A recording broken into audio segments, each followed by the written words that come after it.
Ibihe byiza abakurikirana Ubukungu Talks. Hari itangazo twabonye rivuye muri Tanzania ryarebaga abantu benshi. The Chronicles yo yari yakoresheje titre iteye ubwoba bavuga ati abanyarwanda hari ibyo batemerewe gukora muri Tanzania.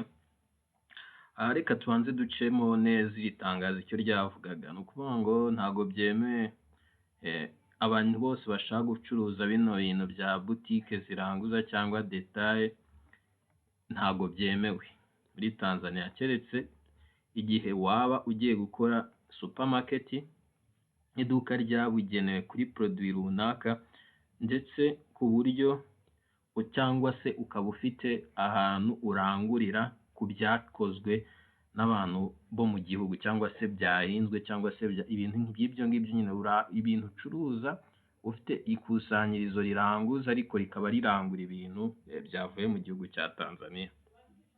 Ikindi cya kabiri babujije abantu ni ugukora zino serivisi zo koherezanya amafaranga, gutunganya amatelefone ndetse n'amaproduit electronique.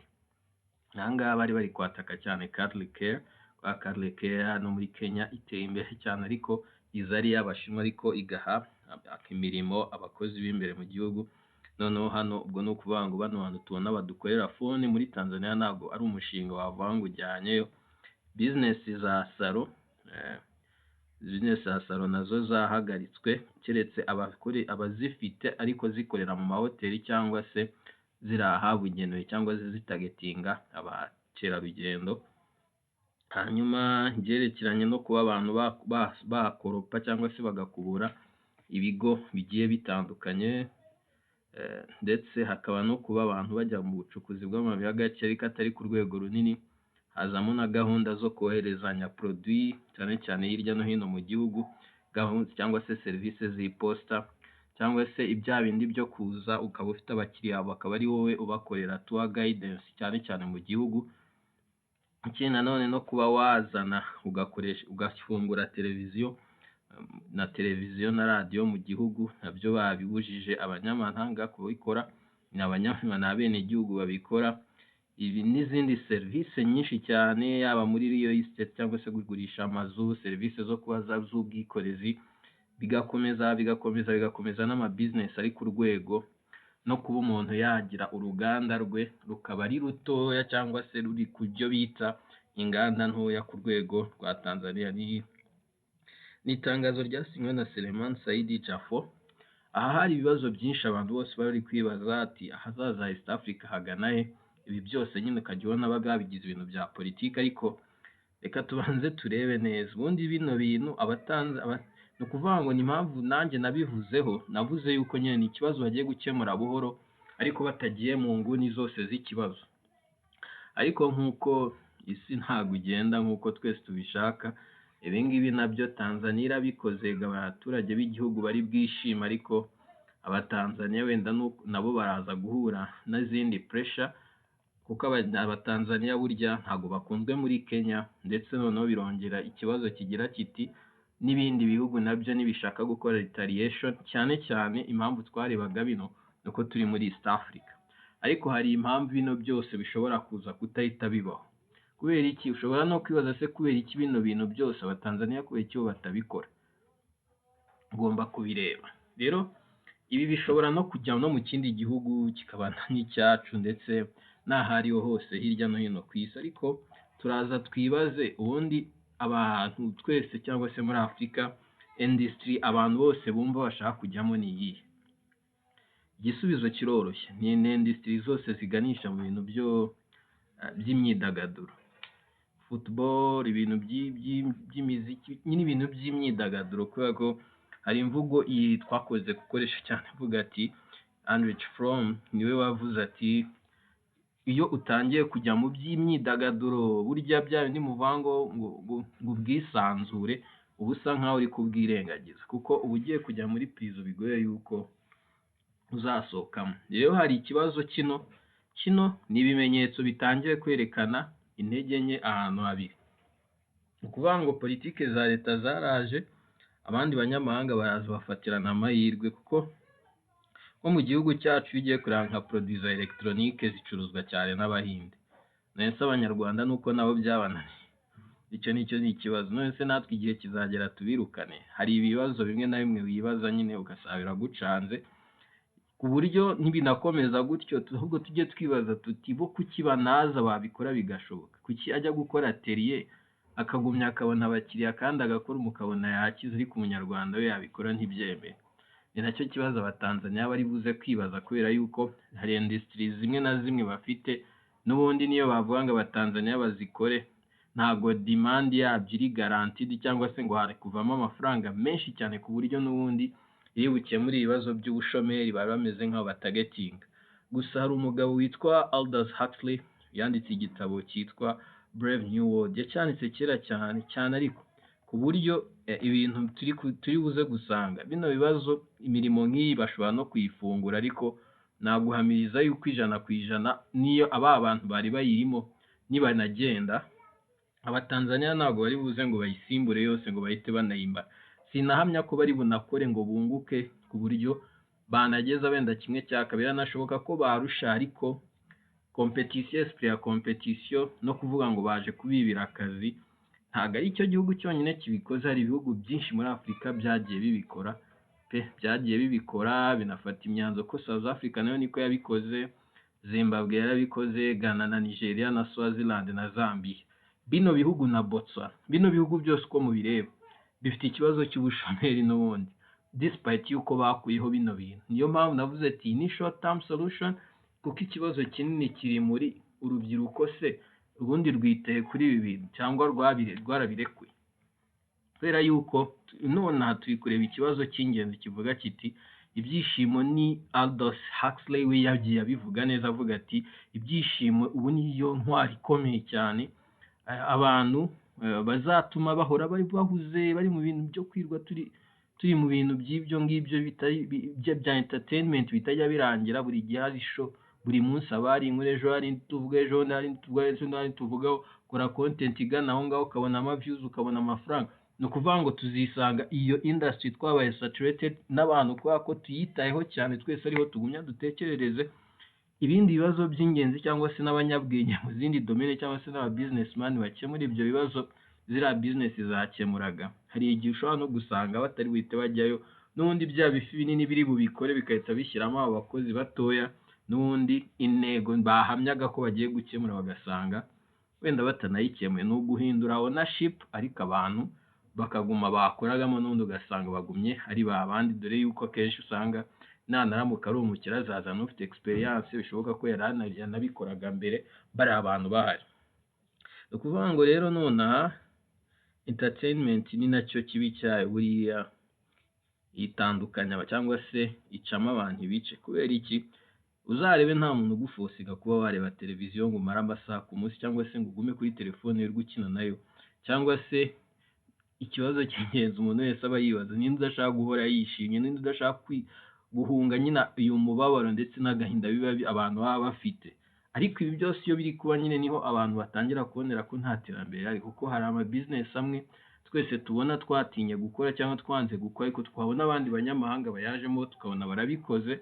Wanareba na investment bashoye ugasanga ni amafaranga makeya ku buryo utabitekereza, n'abakiriya ugasanga bafite na clientele bizera kabisa, ku buryo nabikoze bishoboka ko nta n'umuntu wakwiyumvamo. Iki nicyo kintu nakubwiye, ni factory cyangwa se uru ruganda rwarakuze ku buryo rwanabashije gufata twese hamwe ruduhindura abakiriya cyangwa se abakonsomateri, ku buryo tubayeho kubera bino bintu. Ukibaza uti se biraza kugana hehe?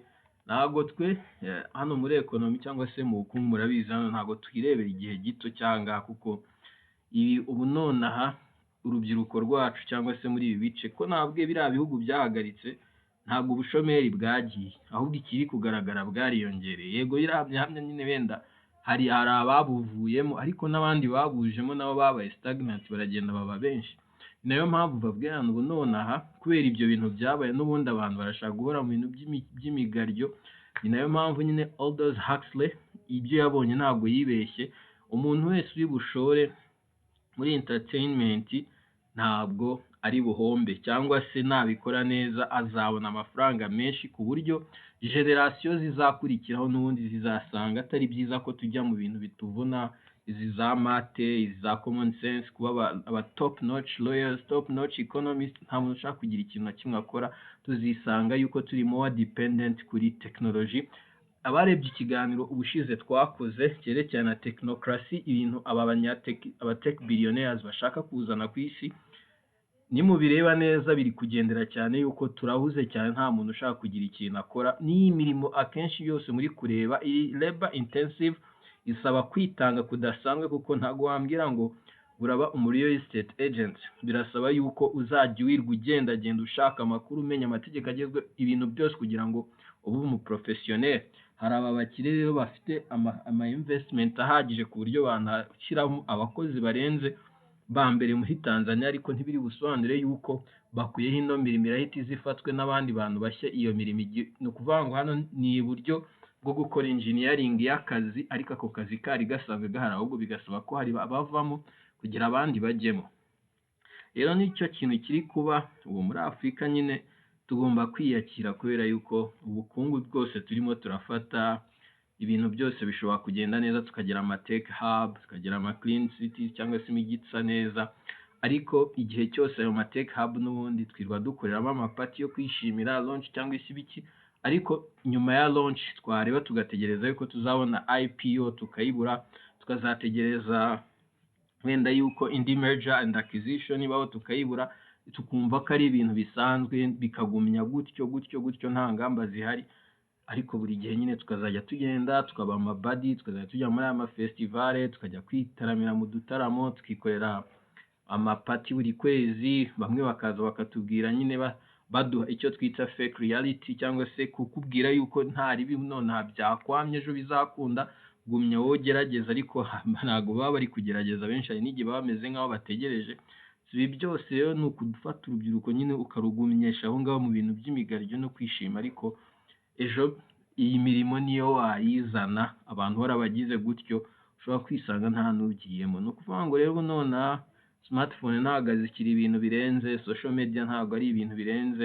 Ni ukuvuga ngo abaturage ntabwo bataye nyine, ni ukuvuga ngo turimo turasa nkaho duta reality yacu. Ibyari ukuba ibikoresho dukoresha biri kurangira, ahubwo byo biri kudukoresha ku buryo twe twaryohewe nabyo tutanashaka no kuhava, tutaniteye no kubiri kuba n'isi isanzwe. Rero ibi byose nibikomeza gutyo, amakampani y'amanyamahanga hafite uburyo bwinshi azajya twinjira mu bihugu byacu, ku buryo n'aba ngaba bakoze iri tangazo nabwo n'ubundi bizarangira nta muntu ubahagaritse. Nk'urugero nanjye nakwiye nka betting se hano hose byavuyemo ibintu byose, ariko ntabwo nabonye bahagarika betting, cyangwa se bet bavuye ngo zijye zishorwamo n'abanyagihugu.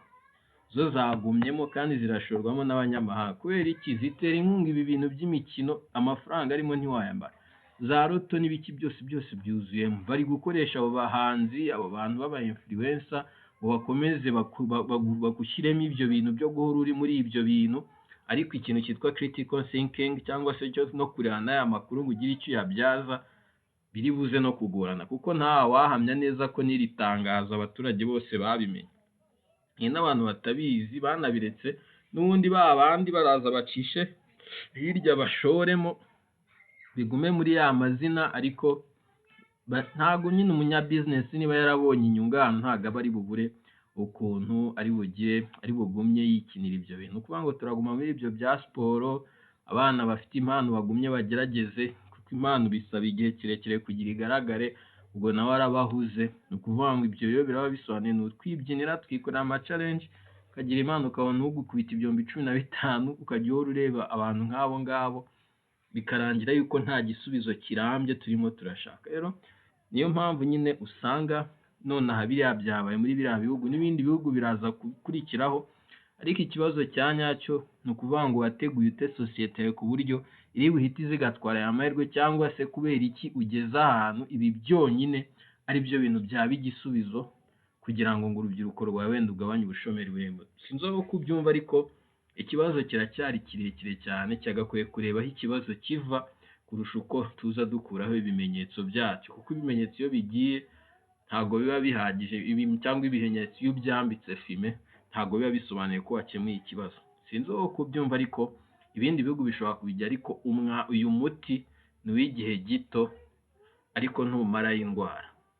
Ni nayo mpamvu nyine ubukungu nyine ni uguhora ukurikirana uko ibintu bimeze, reka turebe aho bigana n'ibihugu bizabyigana, ariko turahuze cyane ku buryo biriya bintu n'ubundi nubwo babyemerera Abatanzaniya bashobora no kuza kujya, ahubwo birateza ibibazo, urumva baragira ibibazo n'abaturanyi, rimwe twese turaza kwibaza ubundi yasi ubundi maze ikintu kubera iki tugomba no kujyamo, no kubera iki n'ubundi twanemeye kino kinyoma, kubera yuko bisa nkaho bisigaye bigoye cyane. Tanzania ntitumeranye neza, Abagande nta kubeshyanya, Abarundi bo birakaze, Congo birakaze, Somalia twajya yose simbizi, Kenya, ni ukuvuga ngo harimo akavuyo cyane pe. Ni ukuvuga ngo bakeneye kongera kugarura icyo cyizere n'abantu banabone n'umumaro w'iyi miryango, kubera yuko ntawe uri kubona inyungu arimo arakuramo. Niba bitangiye Tanzania ejo, sinzi ibindi bihugu nabyo uko biri bikore retaliation, ariko ntabwo biri bube bigana mu nzira nziza. Ciao shalom, aho utareka turebe uko ubitekereza, watubwire se iriya mirimo kuba bayikorera cyo muri ikibazo cy'ubushomeri, sinzi nawe kubyumva wenda watubwira. Sawa, turi kumwe.